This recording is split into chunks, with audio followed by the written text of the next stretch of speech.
Ladies and gentlemen, welcome to the Nothing But Nugs podcast, part of the Elevated Pulse Sports family of podcasts by the fans, for the fans, diehards only. And so over the last week, the Nuggets obviously wrapped up their series against the Minnesota Timberwolves. They needed to win game 4. They were unable to do so. They came home, won game 5, and thought that with all the injuries, maybe they'd have a chance to legitimately come back and win this series.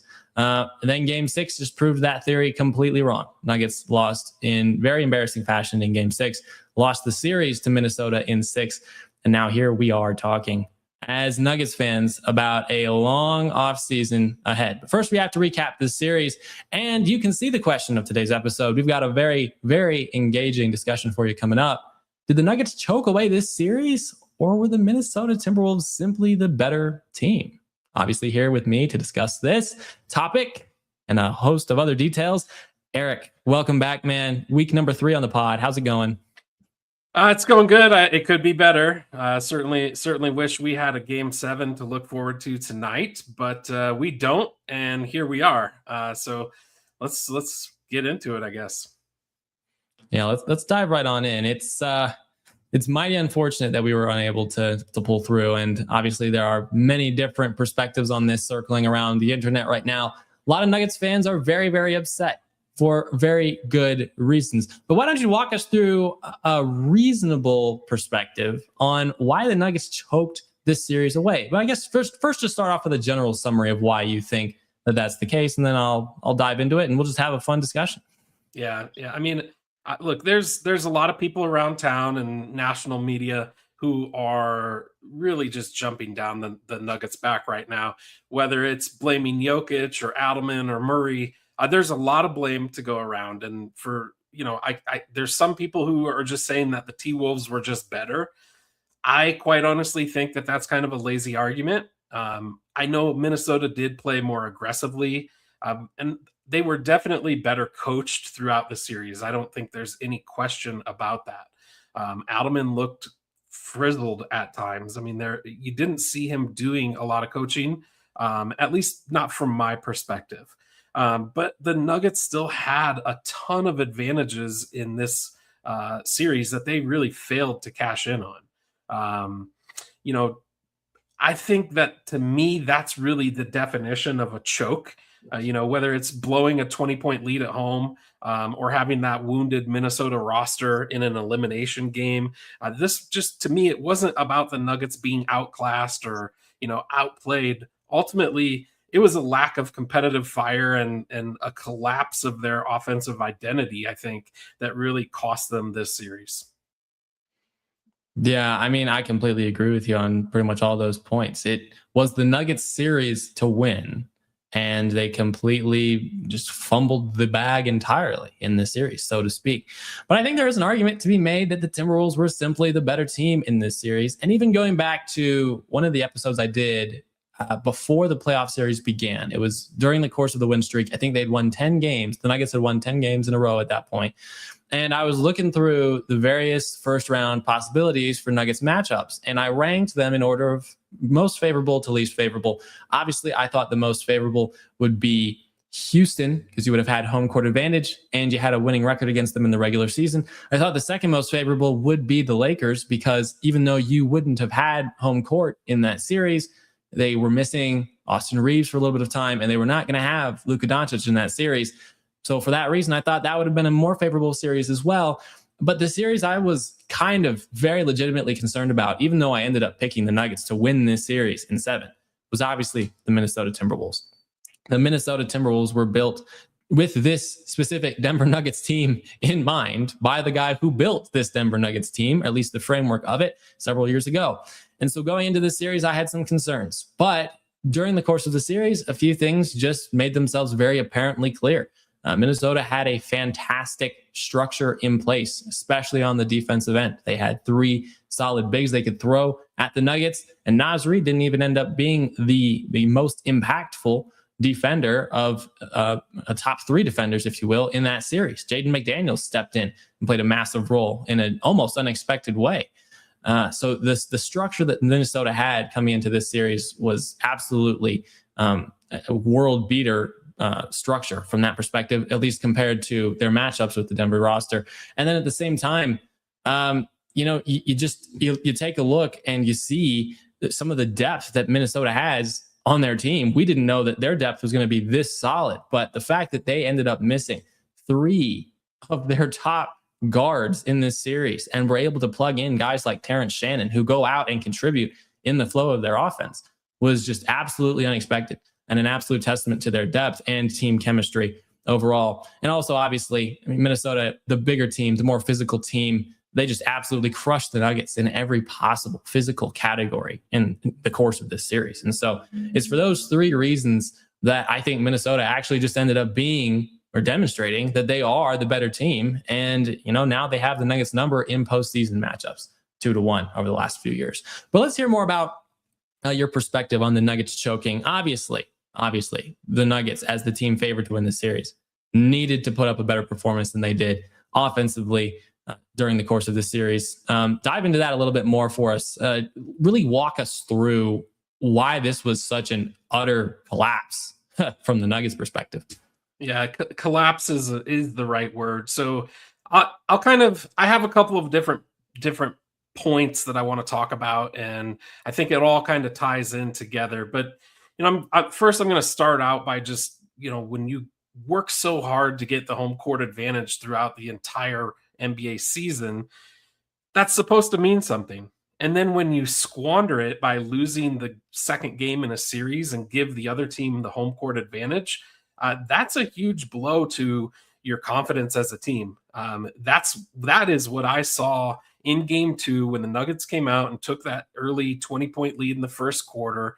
And then you saw Minnesota chip away, and ultimately win that game 119-114. I looked at, the people who I was watching the game with at that point in time, and I said, look, to me, it looks like they just got their hearts ripped out. It was an emotional game for the Nuggets, and that was one that they couldn't afford to lose. I felt like after game 2, that's kind of where the series took a major turn for the Nuggets. Talking about that offensive collapse, look, the Nuggets were the number 1 offensive team throughout the entire season of the NBA season. They averaged, 122 points per game, 29 assists per game, which was 4th in the NBA during the regular season. But during the series with the Timberwolves, they were only able to average 107 points per game and 25 assists, per night. In those 3 road playoff losses, though, that we had at Minnesota, that's where you really see the discrepancy. And that's where, look, home cooking, right? It's the home court advantage for a reason. And that's why it was such a big thing that we lost that home court advantage. But the Nuggets only scored 96 points, and 98 points while averaging just 19 assists per game in those 3 games. They went from a team that ran through the regular season kind of like a hot knife cutting through butter to looking like a team that was trying to solve a Rubik's Cube with boxing gloves on. They just couldn't figure it out. They were dropping passes. They were making mistakes that you don't normally see the Nuggets make. And that was super frustrating from a fan's perspective. And I'm sure you could see the frustration growing every game with the players as well. You could see Jokic's frustrations. He's not usually the kind of guy who's going to, go after somebody after the game ends or, in the closing seconds. That's typically not the way he behaves and how he plays. He seems to have a pretty good respect for the teams who he's playing against, and it's a competitive respect, right? But you saw that frustration growing, and that was certainly something that I think carries when your team leader is frustrated. It carries down through the rest of the team, and I think it rubbed off. And I saw a lot of guys carrying that same frustration that Jokic was showing. You talk about, again, kind of staying on that offensive side. When you have your 2 best players, Jokic and Jamal Murray, have essentially, I won't say it was their worst series, individually, but maybe as a combination, it was their worst series that they've ever had in a playoff series. In game 3 specifically, Jokic and Murray became the first duo to shoot under 30% with 15 plus attempts in the same game. We know, we talked about it last week. Jokic shot under 27% that game.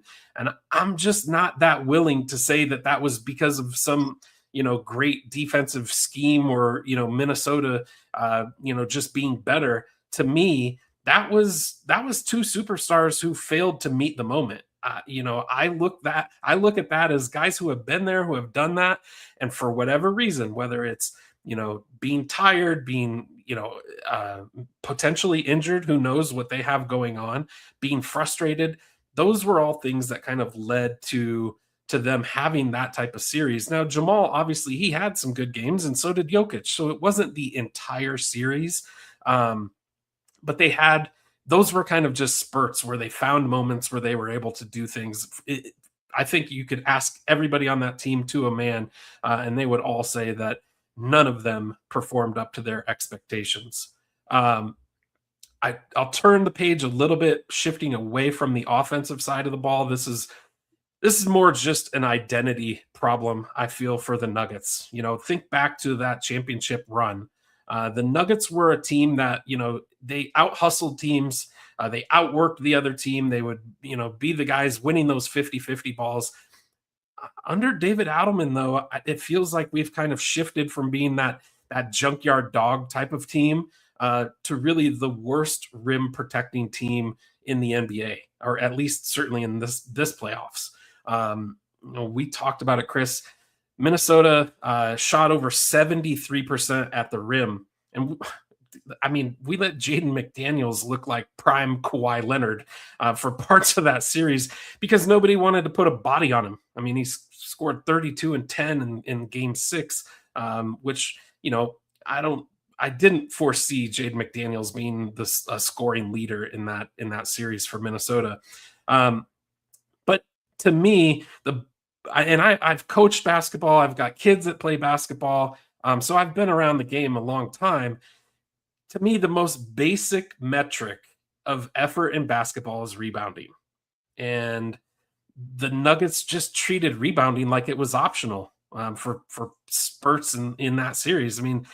They, on average, the kind of average rebounding margin was 47 to 38. So they out rebounded us by about 9 rebounds per game. But in that clincher in game 6, Minnesota, the starters out rebounded our starters 39 to 26, including a 16 to 2 advantage on offensive boards. Now, when you give a team 14 extra possessions, it's going to be very difficult to win that game. And ultimately, to me, that is being outworked and out-hustled. That's one of the things we tried to teach the kids that we coach, that I coached. One of the things that you can control when you're on the court is your effort level. And it just didn't seem like the Nuggets were giving 100% of the effort all of the time. And when you're not giving effort, when you're the team that's not the team that's leading the way when it comes to effort being given, you're going to lose 9 times out of 10. That's just kind of how I see it. We talked, about Jokic and his struggles. He obviously had some issues from behind the arc. I don't know if Jokic still, they say he's clean from an injury standpoint. Who knows? His knee probably still a little bothersome. They say he has a wrist issue. I'm sure that comes into play as well. But the bigger thing to me, we can get around Jokic having bad shooting performances, but the bigger thing to me was, look, Jamal Murray. Jamal Murray has been, we all know him as playoff Murray, right? We think he is, over the years, he's flipped a switch when it comes to the playoffs, and he's raised his level of play, and he's turned into another player. But this series, he became more of a ghost, especially kind of later in the series. Game 6, 12 points on 4 of 17 shooting. His plus minus was minus 18 and over 40 minutes on the court. For a max contract player to just vanish like that, that's a choke to me. That's, I feel like that's just a choke. There's no other way to say it. Going back to Jokic when he's shooting the three, the struggles that he had, what that allows Gobert to do is kind of just camp in the lane. And I mean, his arm span is like 9 feet long, his wingspan. So he's able to make it so the guys who normally are cutting to the basket aren't able to do that. And when you have Jaden McDaniels kind of locking down Murray on the other side, the offense just went completely stagnant. We had Cam Johnson. He looked good in Game 6. I'll give Cam Johnson credit. At the beginning of the year, I was not a huge Cam Johnson fan. He grew on me, and by the end of the year, I think he kind of lived up to the billing, especially in Game 6. He showed up. But Christian Brown, when the lights got bright, Christian Brown disappeared. I mean, 3 points in Game 6, that can't happen from a guy that, you're paying a huge salary to. The biggest thing to me, and this is kind of the ultimate indictment of the entire series on why I feel it's a choke. By Game 6, you talked about it, Chris. Minnesota was missing DeSumo, Ant Edwards, DiVincenzo, Kyle Anderson, who we know, he doesn't get a ton of minutes, but he's a bench guy. He's one of their rotation guys. And if you have a team with Nikola Jokic and Jamal Murray and that's kind of your two main guys, and you can't beat a team led by Jaden McDaniels, Naz Reid, and Terrence Shannon Jr., then I feel like you really just choked away kind of a golden opportunity. Now, don't get me wrong. Minnesota deserves credit. I mean, in the series, they were tougher. They were deeper than we expected, I think, as a whole. I didn't know that Minnesota was that deep where they could just turn to multiple guards on the bench and have them kind of perform the way that they did. I mentioned it earlier that I think they were better coached in the moment, and really they just played fearlessly. Now, I know that doesn't really absolve the Nuggets. It's not an excuse. They were the higher seed. They had home court advantage. They had the best regular season offense in the NBA. They had Jokic, right? They won Game 1. They had a wounded opponent in Games 5 and 6 and a chance to bring that series back to Denver for Game 7, and they couldn't get it done. That, to me, is the difference between being beaten and choking. Being beaten is when your opponent takes the best punch and they're still able to come out on top. Well, I feel like Denver on the choking end, they never even delivered their best punch. And that to me is just, that's an indictment on the whole team. It's not just one guy. I'm not going to pin it only on Jokic or only on Murray or only on Adelman. It's everybody. Kind of closing. Denver, I don't feel they lost the series because Minnesota is just this overwhelming offensive or defensive juggernaut. They lost because their offense shrank. Their stars kind of faded when the spotlight came on. The defense cracked. Their rebounding disappeared. Their composure slipped. When a team with that much talent and that much experience, with that many chances, still goes home early, really, to me, there's only one word for it, and that's a choke. Yeah, I mean, it's a phenomenally laid out argument that you have there. It's clear that, I mean, we've seen Murray and Jokic have triple doubles in the same finals game historically.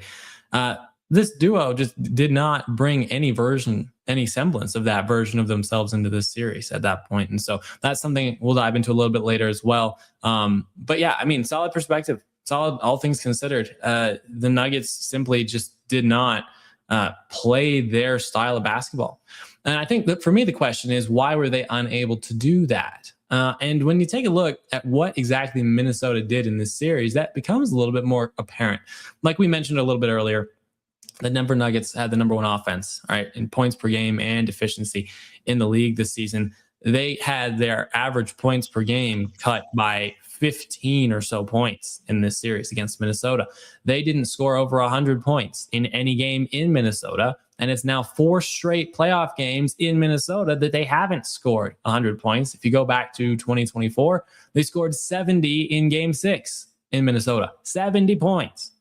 And so the Nuggets in the postseason in Minnesota just struggle to perform. But I mean, this year is a little bit more apparent why that was the case, I would say.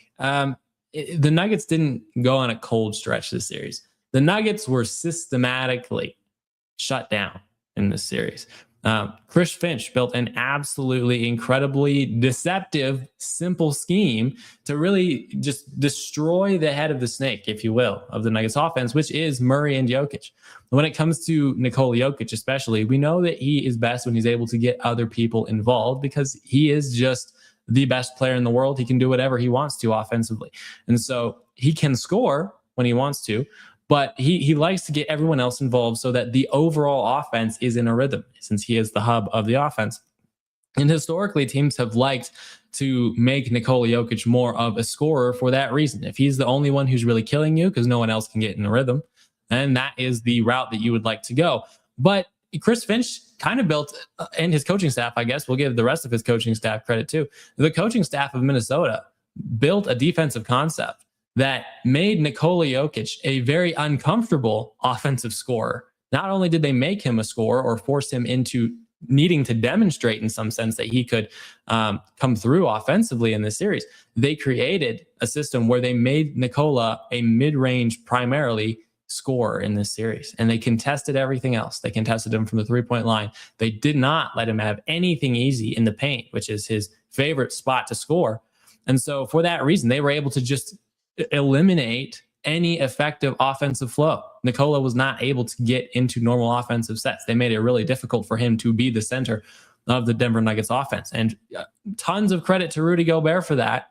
I mean, Rudy Gobert historically has had his challenges with Nikola Jokic, despite being a multiple-time Defensive Player of the Year award winner. But they found a way to get him into defensive sets that helped him optimize his skill set this time around. I mean, he was anchored in drop coverage, forcing himself to protect the rim. And so that made Nikola a primary mid-range type of guy rather than allowing him to get to his downhill drives or pocket passes off pick and rolls. So as far as Rudy Gobert is concerned, he did an absolutely phenomenal job clogging up the paint. And at the same time, if we're talking about the other side of the two-man game that has taken the Nuggets to the championship peak in Jamal Murray, they were able to deploy Jaden Daniels effectively onto Jamal Murray. Jaden Daniels is 6'9". He's bigger than Jamal, obviously. He's longer than Jamal. And Jamal just looked slow against him. Obviously, he was going to be out-physicaled by a guy who's larger than him. But Jamal wasn't even able to use his smaller stature to create any sort of speed advantage. Jaden McDaniels really just physically punished Jamal in this entire series. He had plus athleticism around pick and rolls. He used very disciplined footwork and was able to come off and contest Jamal off of pick and rolls. And so there's just nothing they could do to even get Jaden McDaniels off of Jamal Murray to even relieve some of that pressure. And then obviously we saw during the course of the series, especially after game 2 and onward, a lot of full court pressure with Jaden McDaniels picking up Jamal Murray before he even gets to half court. Just wearing Jamal down, just taking every single last bit of energy that they possibly could extract from Jamal with Jaden McDaniels. And so the strategy really did, from Minnesota's perspective, demand elite type of individual execution. And they really did get it from a guy who is historically known as a good defender in Jaden McDaniels. But I mean, to lock down an all-star who is known as a playoff riser to this type of level was just really unexpected. Jamal shooting 4 of 17 in game 6, 4 of 17 in an elimination game. Just unheard of. It just doesn't happen. It has not historically ever happened that way.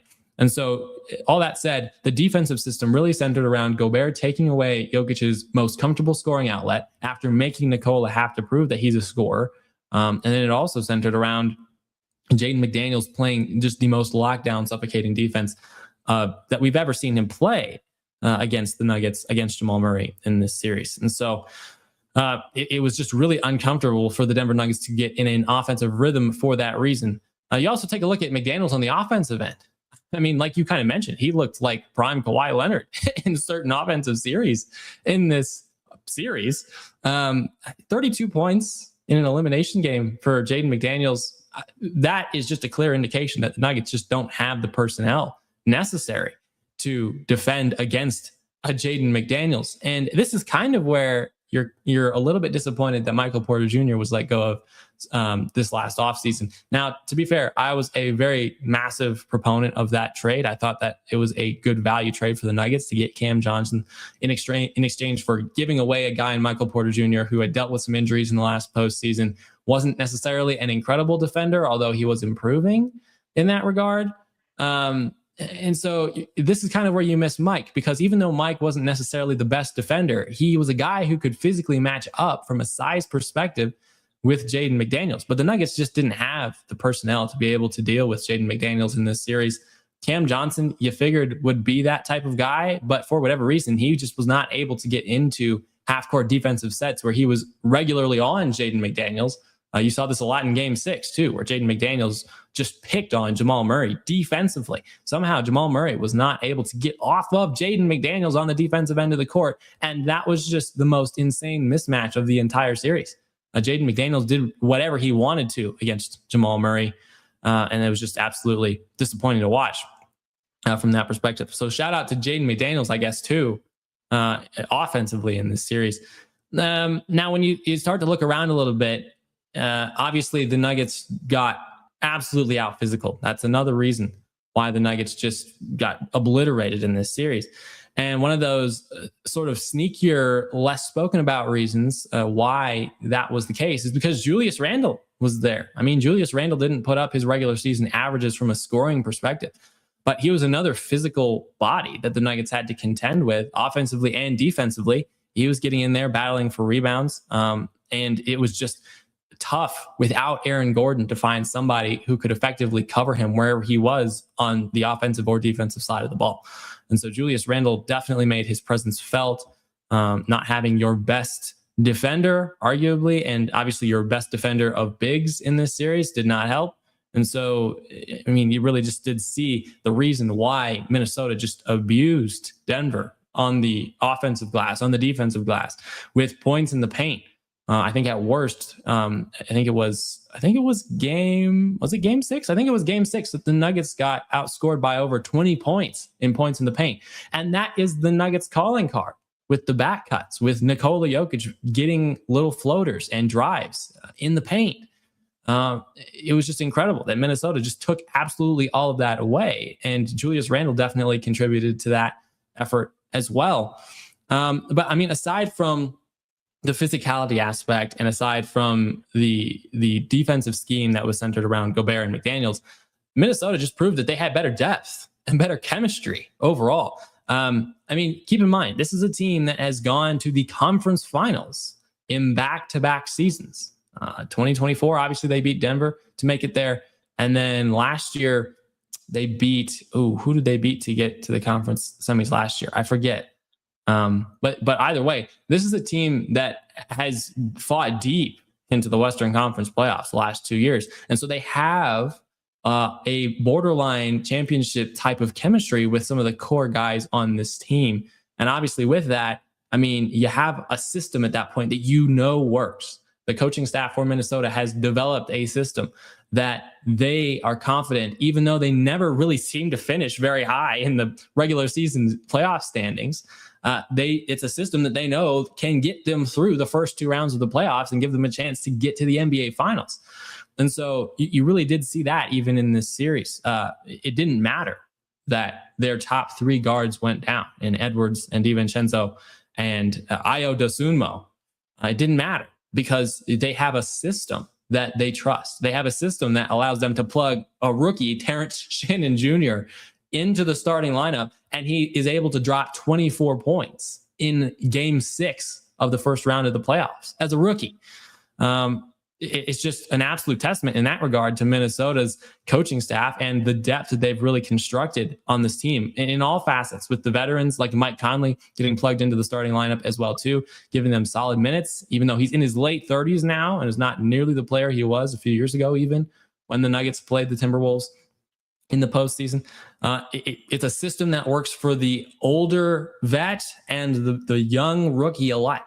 And so, yeah, from that perspective, I mean, absolutely phenomenal from Minnesota's perspective, building that type of culture, building that type of system that allows them to go compete even when they're not fully healthy. But to that point, I mean, Ayo Dosunmu even though he was one of the guys who missed time in game 6, this is a guy they picked up at the trade deadline. Like, this guy has not played on this team for more than 2 months, and he drops 25 points in game 3, 43 points in game 4. Again, the guy comes off the bench. You traded for him not even 2 months ago, and he's already that adjusted to your system that he can just plug right in and literally win you playoff games. Like, that's just a testament to not only the depth, but again, the system that Minnesota has created. And so, I mean, all things considered, Minnesota has a championship type culture. And you mentioned it right now. The current Denver Nuggets just do not have the same type of grit, the same type of drive that they had several years ago. We'll get into that a little bit later on, because I'm really interested to pick your mind on some things related to that. But I mean, overall, Denver just doesn't have that right now. Minnesota definitely does have that. They demonstrated that by creating schemes that did not give them lucky results, but that actually earned them consistent, repeatable results in this series.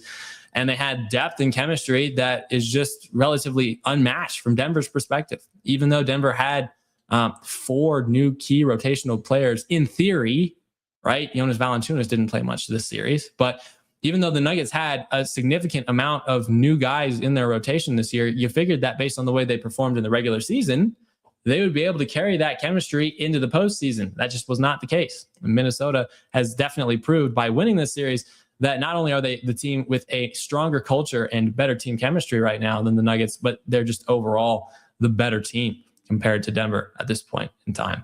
But yeah, let's dive on into it, man. I'm interested to see some things about your perspective elaborated on a little bit more. We can start with the culture, because I think that's honestly the most important aspect of this. Like, you think back to the championship season, you had guys who were like Kentavious Caldwell-Pope, veteran, experienced players that fit a mold of a player that can succeed in a team that is centered around Nikola Jokic. You had guys like Jeff Green, very similar type of build from that perspective, a guy who can slot right into this scheme. And they're not just guys who fit into the scheme, and they're not just veterans. They were veterans that brought that sort of competitive edge. They were the type of guys who could be sort of on the court coaches for a Denver Nuggets team that really did need that. Now this team seems to be missing that. What do you think about that whole aspect of Denver seemingly lacking those guys on this team that can really just force this team to be gritty and grind through tough playoff games? No, I think that's 100% accurate. The issue that I see with the Nuggets when it comes to chemistry, and look, I agree with you 100%. Chemistry is a huge piece of every single championship team that you see created, that is built, that any team that wins the championship, they're not getting that done without team chemistry. That's a huge, huge piece for what the Nuggets need to try to get back to.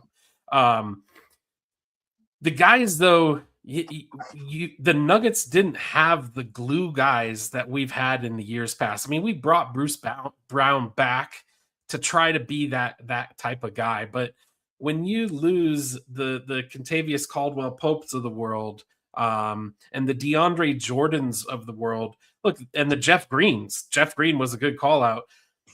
Those guys were not guys that went out and, won you games by scoring tons of points off the bench, or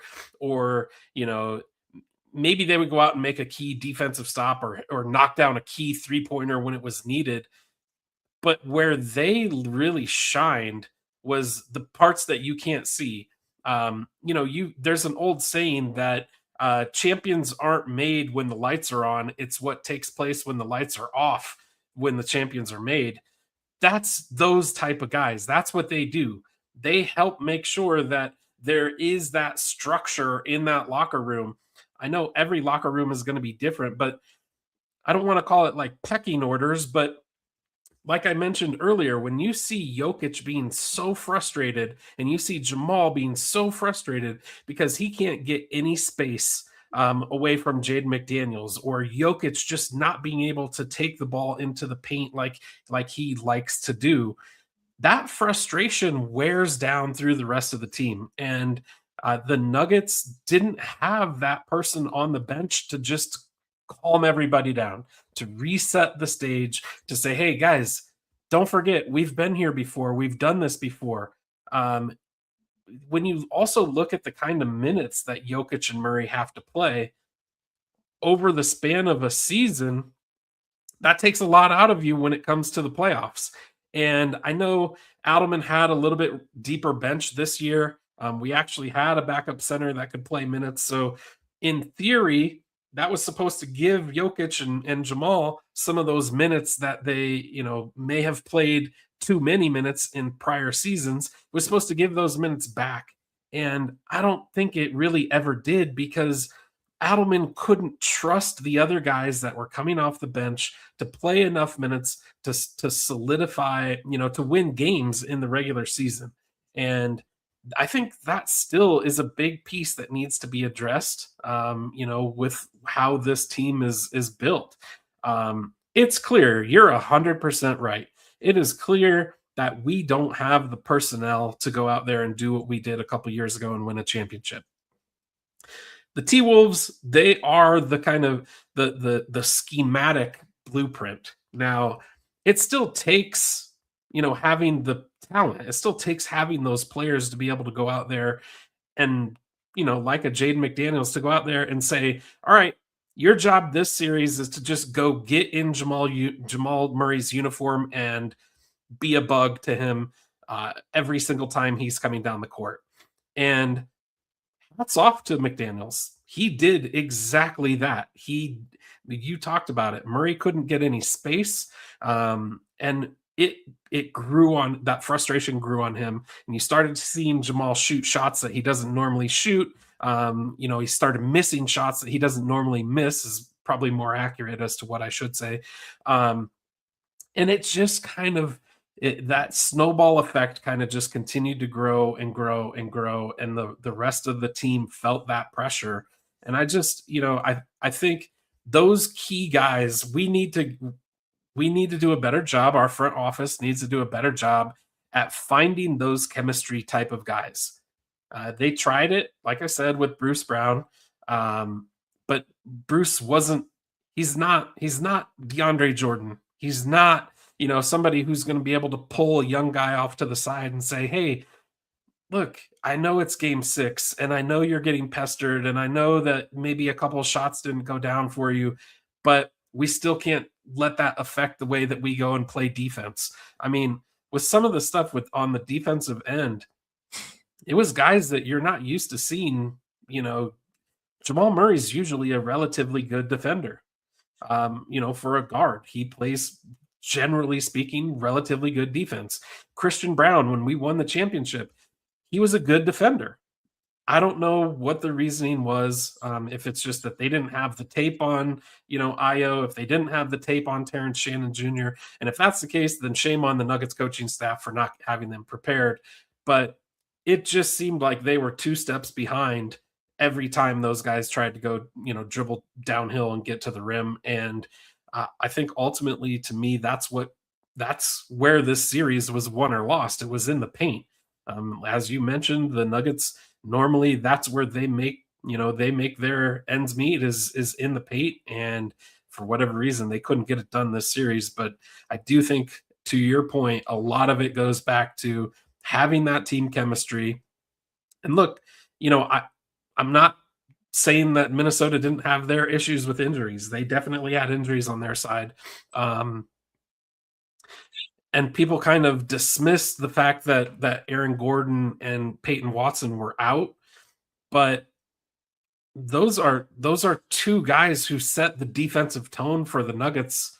And, when you lose those 2 guys, sometimes that defensive identity just it disappears, and it seems to be that's what kind of happened in this series. Yeah, I would agree with you. It's just tough to see that be the case, especially for us, right, as fans who have seen what this team looks like when it's well connected with the 2 stars that we have on this team with Jamal and Joker, and it's just very disappointing to see them be so unable to be themselves in the series, and then to not really be able to motivate themselves to just get in that sort of zone, where they just decide, all right, we're better than this team. We're just going to outwork this team, type of thing. It's sad to see. I mean, also something we talked about on our preview of this series was that the Nuggets did really need to force Minnesota into more foul trouble.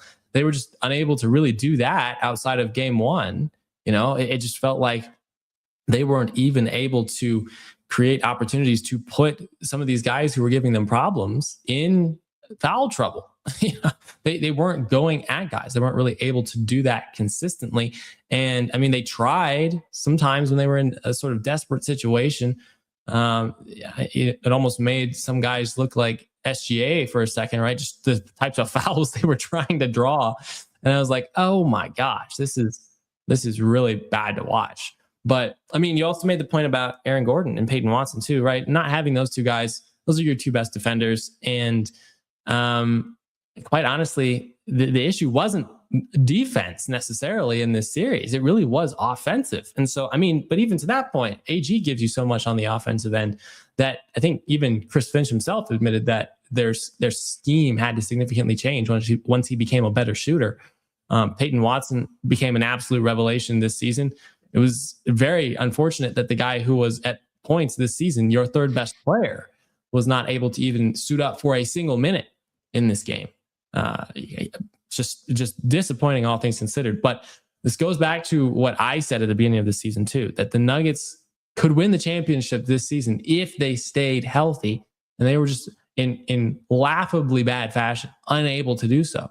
Now, I'm not sure what the reason for that is. If that's a trainer's issue, like the guys are not getting in a good workout and physical maintenance routine, or whatever the case is. Maybe it was just a storm of a bunch of other bad things. But I mean, health is the most important aspect of succeeding in professional sports. If you are not healthy, you cannot play. What do they always say? It's like the best ability is availability. And so the Nuggets didn't have that. And I mean, I guess we could blame that all we wanted. But again, when you think about the compete level of this team, it just wasn't there. It was not there. Is there anything interesting that you noted about the sort of Minnesota aspect of this perspective that stood out to you?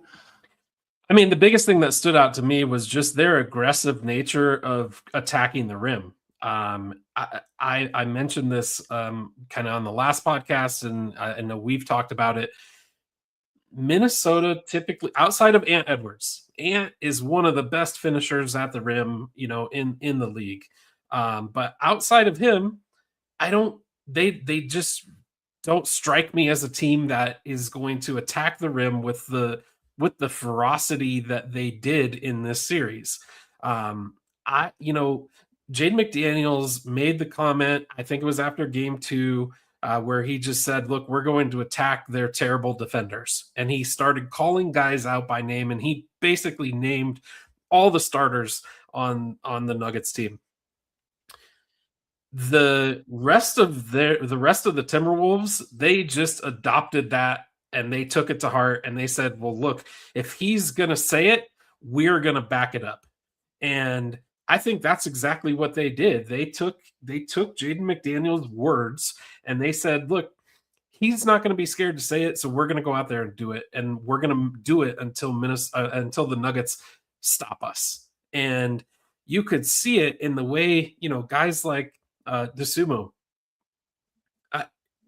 I know he was 5 for 5 in that big night from 3 when he scored 43 points, but the majority of his points came on attacking the rim.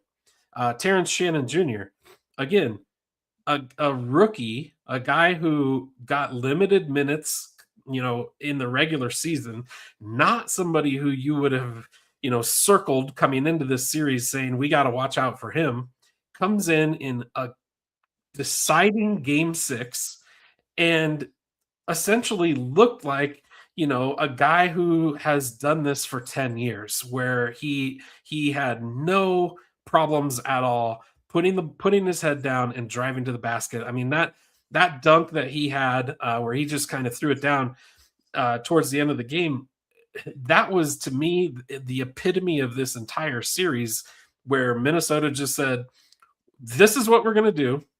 If Denver's not going to stop us, then they're not going to win this series.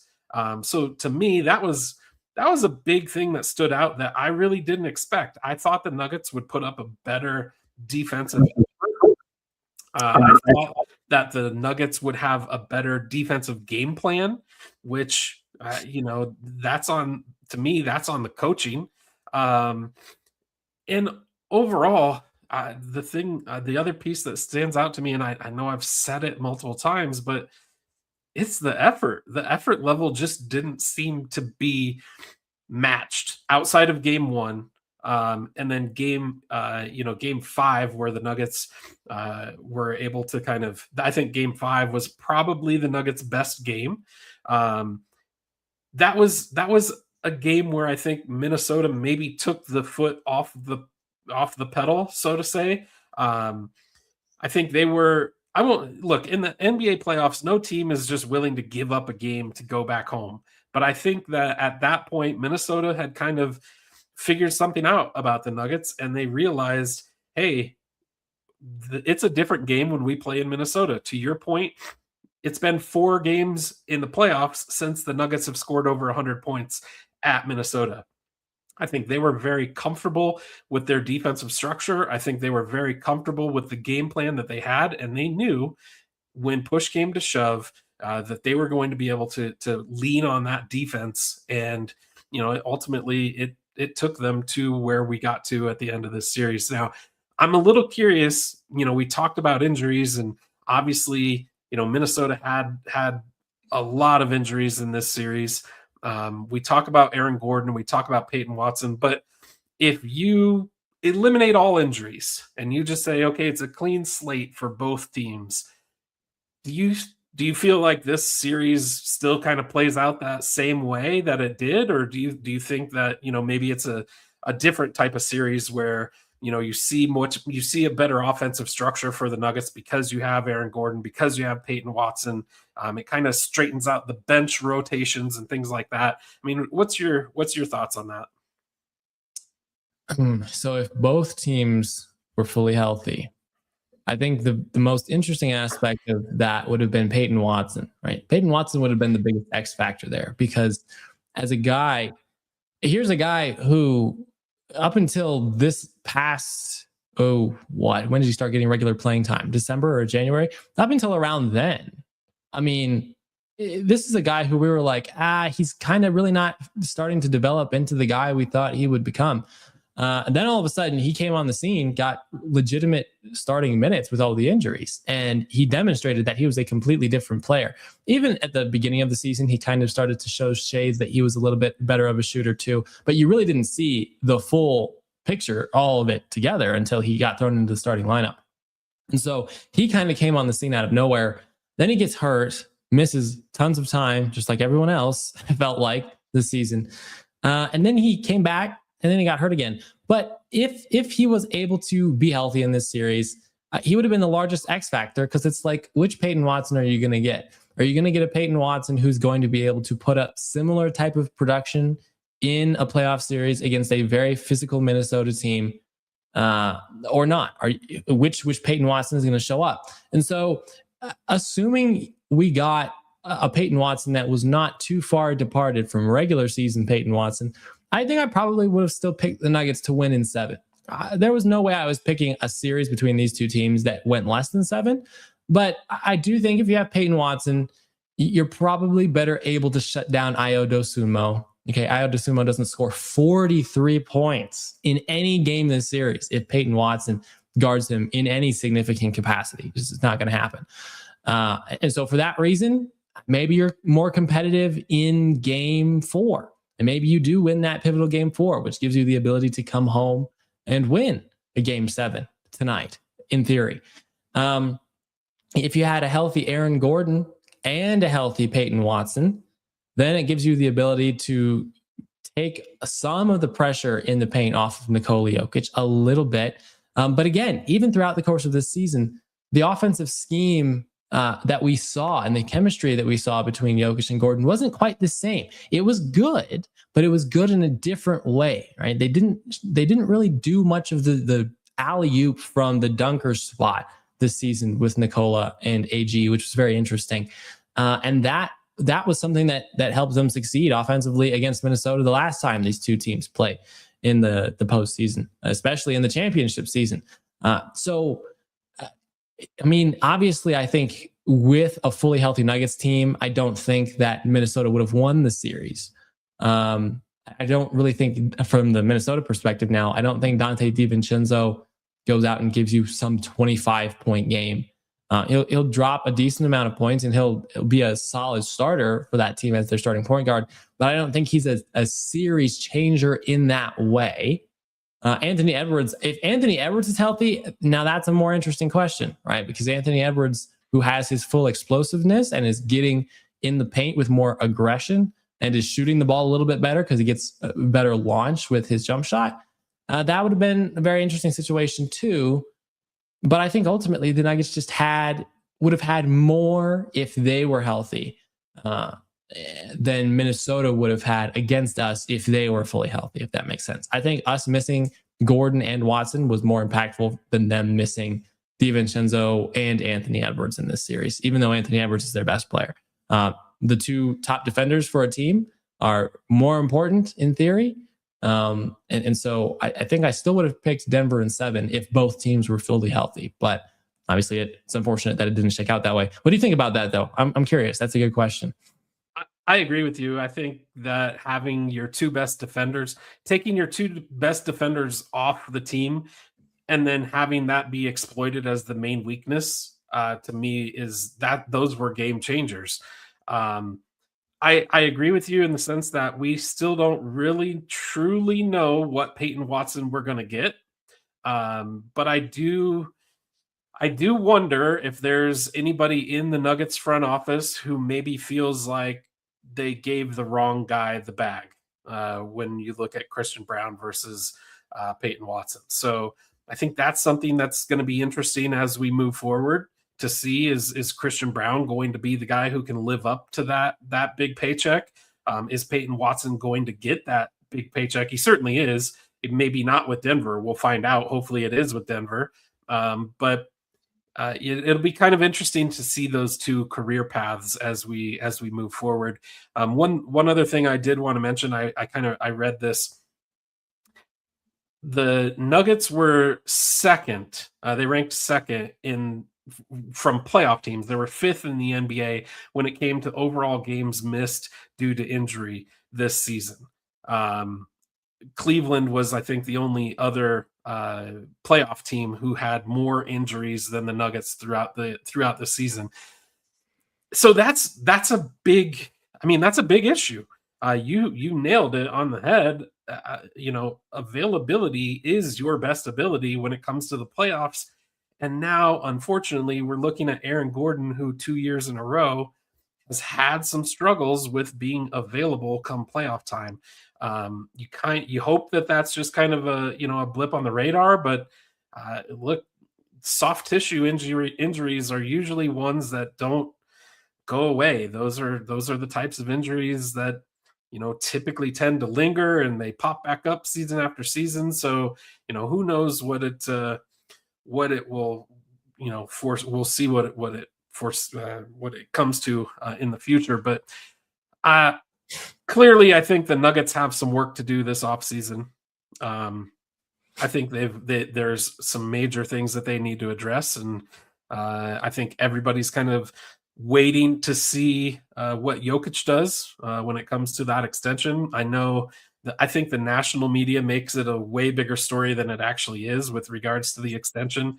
He clearly didn't sign it at the end of last season, because if he waited till the end of this season, he could get like 60 million more. Why wouldn't you just wait when it's that kind of money? So I'm not ultimately too worried when you hear Jokic say he wants to be a Nugget for life.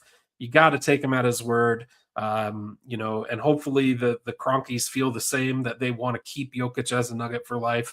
But it'll be an interesting off season for sure to see what the Nuggets do, whether they address a coaching change, whether they address some of those team chemistry issues that we talked about. I'm for some changes, but I don't think you really have to I'm not that person who's out there saying you have to just blow it up and move everybody. Although, could I see them taking that route? I definitely could. I don't think it's necessary. Um, but we'll see. I guess that's why I'm not an NBA general manager. Yeah, fair enough. I mean, they've got some really tough decisions to make from a financial perspective, from a team chemistry perspective, et cetera, this offseason. So we will see what course of action they decide to pursue. Okay, let's wrap up today's episode. We're gonna make some predictions here. We're gonna elevate the pulse a little bit, if you will. Um, here's my question for you. I'm gonna make a prediction about the Timberwolves Spurs series because I'm taking the Timberwolves side today. But for you, if as we're thinking about this offseason, which do you think is more likely? Do you think it's more likely that the coaching staff gets fired, or is it more likely that we trade two or more of Aaron Gordon, Cam Johnson, or Christian Brown? Okay, so I think it's more likely they make a coaching change. I and the reason I say that is because I think Mike Malone still kind of he shadows over this coaching staff. For all the failures, and look, this is sports, so every team, every person, every player, there's always going to be successes and failures. Only one team walks away at the end of the season happy because they're the team that wins it all. Um, but I do think that David Adelman just looked above, in above his head at times in this series. I didn't see the on court adjustments. I didn't see, even game to game adjustments being made on a team that was clearly saying we're just going to attack the rim, and if you can stop us, stop us. Some of that is due to personnel. There's no doubt, but you didn't see Valanciunas getting the minutes. You didn't see, the Strothers taking the next steps. You didn't see even Jalen Pickett. I mean, when he came in, I'm not saying this during the series because I don't know if he even came in this series. But during the season, when he came in, he looked playable. For some reason they gave Tyus Jones those minutes in the series, and maybe that's because of a comfort level of being, having played in Minnesota. But I feel like of those two options, a coaching change is probably more probable than getting rid of two of the three. Now, I will put that with a little bit of a caveat. I think that there are always deals out there to be made.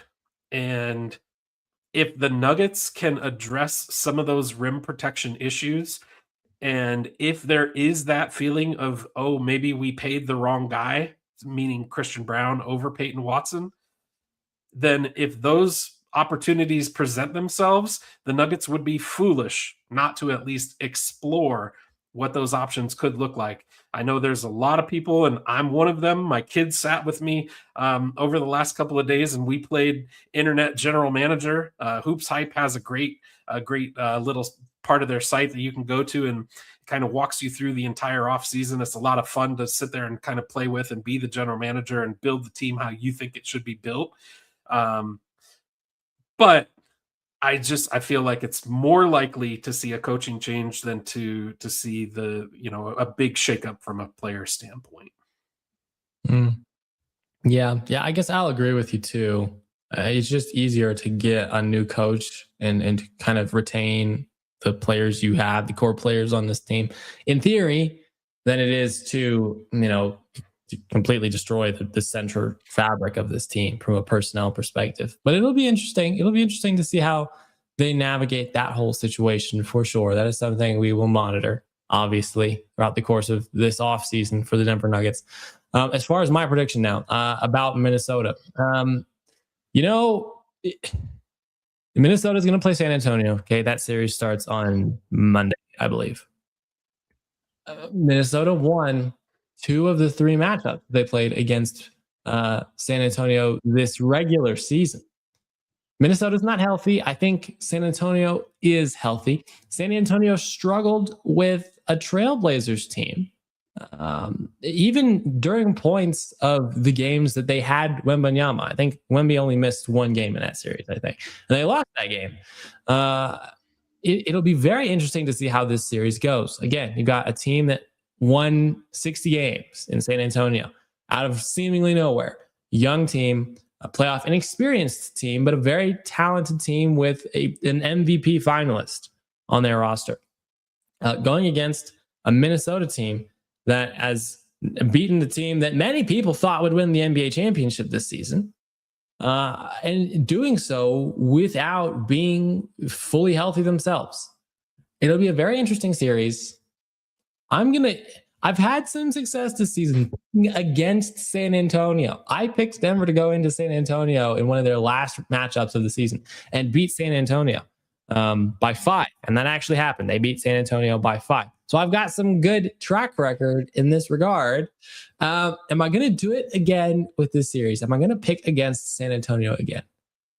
You know, for the sake of just being consistent with my anti-San Antonio agenda, I'm going to pick Minnesota to win against San Antonio in 7 games.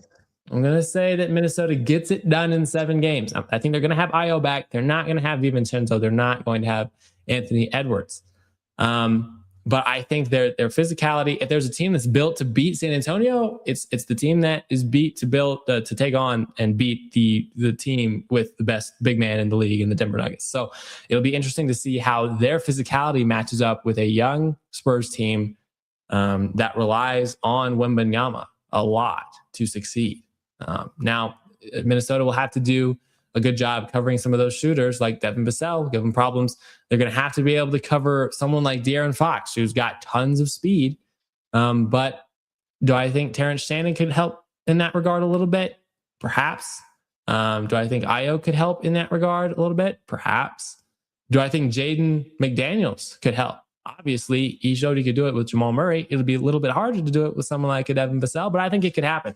And so for that reason, I'm going to pick the team that's been to the conference championship for the last 2 seasons to go into San Antonio and win against the Spurs in 7 games. I think that'll be a very good series, but I'm going to stick with it. That is my bold prediction of the episode. We'll see how it plays out. I like bold predictions. I will agree to disagree. I think that look, it's not for any of the reasons. You made very good points on all of it. I just feel like the injuries are a lot to overcome, and you're getting a San Antonio team who is far superior on the defensive end than what the Denver Nuggets offered in the last series that the Timberwolves played. So it'll be a good series, and I'm excited, and I hope it does go 7 games. I would love to see some game 7s in the NBA this playoffs. I know we have one tonight. That'll be fun to watch, but ultimately we can't let the hockey guys have all the fun with all the game 7s. Let's get some NBA game 7s going. I know. I'm right there with you. We need the competition, guys. I think we have 2 game 7s tomorrow too, don't we? Yeah. What the Pistons? I know the Pistons and Orlando, definitely. And then what is it? The Raptors series as well, I think is game 7. Yeah. Wow. Okay. We've got some exciting ones, and they're all out east. I think so. Yeah. All out east. Yeah. How about that? Okay. Well, it's exciting. We'll see how this series shakes out. Thanks for another fun discussion, my friend. This was a good walkthrough of both sides of this argument. Did the Nuggets choke, or are the T-Wolves just better? And we thank everyone who listened to this or will listen to this for listening to this episode. And we will see you right back here next week. We'll be back at our normal time, Friday evening. Be right here with us, 6:30 p.m. Mountain Standard Time. Till then, take care and have a fantastic week.